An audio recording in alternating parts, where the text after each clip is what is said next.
our lives. Yung mga kinakatakutan nating bagyo sa buhay natin, paano natin ito mapagtatagumpayan? Amen po?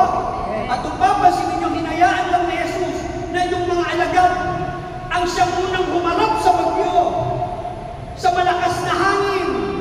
Kasi bakit? Mga magagaling ito, mga mahuhusay ito. Amen po? Tanungin mo nga yung katabi mo, sabi mo, magaling ka ba? Sabi mo sa kanya, mahusay ka ba? Sabi mo sa kanya, professional ka ba? Ha? Kahit professional